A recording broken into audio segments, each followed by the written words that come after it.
જય ભારત, જય લોકતંત્ર. બધા કહે છે કે આ દેશમાં જાતિવાદ નથી. જાતિવાદનું એક આદર્શ ઉદાહરણ, તાજું ઉદાહરણ બતાવું કે જાતિવાદ અને મનુવાદી માનસિકતા ધરાવનાર કીડા છે એ કોઈની નિજરી પણ નથી મૂકતા. જ્યારે આ દેશમાં આપણા પ્રધાનમંત્રી એમ કહે કે આપણે સમરસતા લઈ આવવી છે, તમારે પ્રધાનમંત્રીને ચોખ્ખું બતાવવું છે કે આ છે તમારી સમરસતા.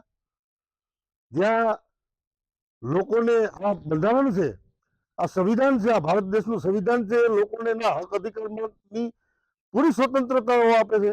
આ દેશમાં આ દેશનું બંધારણ એ મૂળભૂત અધિકારો જે ભારતના નાગરિકો છે એના મૂળભૂત અધિકારો આપે છે, જેમાં બંધારણમાં શિક્ષણ, રહેવાની અને રોજગારીની જે જવાબદારી છે, આરોગ્યની જે જવાબદારી છે એ આ સરકારની હોય. પણ ત્યારે સરકાર અને આ તંત્ર, ભ્રષ્ટ તંત્ર, જ્યારે આવા હીન માનસિકતા ધરાવનાર કીડાઓના જ્યારે ગુલામ બને છે ત્યારે શું થાય છે. આ ભાઈ વિજયભાઈ છે, હું અત્યારે ઉભો છું તોરણીયા ગામમાં, જેને એમ કહેવાય કે એના વર્ષોથી પાઈ એકઠી કરી અને કોળી સમાજનું એક રતન છે એને પોતાની નિજરી બનાવેલી હતી.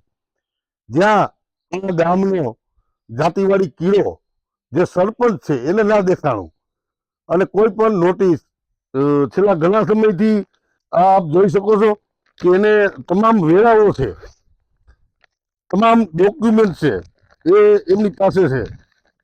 વર્ષોથી આ જે સરકાર દ્વારા વેરા વસૂલવામાં આવે વેરા પણ એને ભરેલા છે.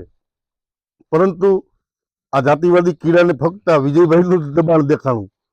દબાણ હટાવવું હોય, તમારામાં તાકાત હોય તો જે ગૌચરનું દબાણ છે હટાવો, ખબર પડે અમારો વિરોધ નથી. પણ તમે કોઈ પર્ટિક્યુલર કોઈ જાતિને અને એમાં ખાસ કોઈ વ્યક્તિને જ્યારે તમે ટાર્ગેટ કરો છો ને ત્યારે અમારે મેદાને આવવું પડે છે. આવનારા સમયમાં આ જુનાગઢ તંત્ર, જુનાગઢ કલેક્ટર અને આ જુનાગઢના જેટલા ભાજપના મળતિયા હોય યાદ રાખજો, આ ગામમાં એક સંમેલન થવાનું છે અને સંમેલનના જે ઘેરા પ્રત્યાઘાત પડવાના છે એ પ્રત્યાઘાત ભોગવવા માટે તમે તૈયાર રહેજો.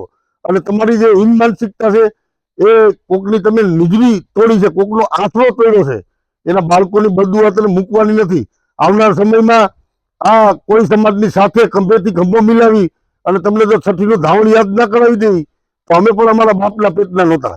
મેં કોકની નિજરી તોડતા પહેલા થોડોક વિચાર કરવો હતો, થોડોક અંદર આત્મામાં ઝાંકવું હતું તમારે કે આપણે શું કરી રહ્યા છીએ. માટે હું તમામ મિત્રોને વિનંતી કરું છું કે આ વિડીયો મને વધુમાં વધુ શેર કરો, જેથી કરી અને આ દેશના વડાપ્રધાન અને મુખ્યમંત્રી સુધી પહોંચે અને આ જુનાગઢનું જે બેરું તંત્ર છે, મૂંગું તંત્ર છે, જે આ સરકારની ચાપલુસી કરે છે, જે આવા મળતીઓના પૈસા ખાઈને ભ્રષ્ટ તંત્રના અધિકારીઓ છે એને તો એક પણ નહીં છોડવામાં આવે. આ અહીંથી એલાન કરું છું, આવનારા સમયમાં એક રણસિંગો ફૂંકવા જઈ રહ્યા છીએ અને આ રણસિંગોના ભાગ જે એનો જુવાળ છે એ જુવાળનો ભોગવવા માટે તમે તૈયાર રહેજો.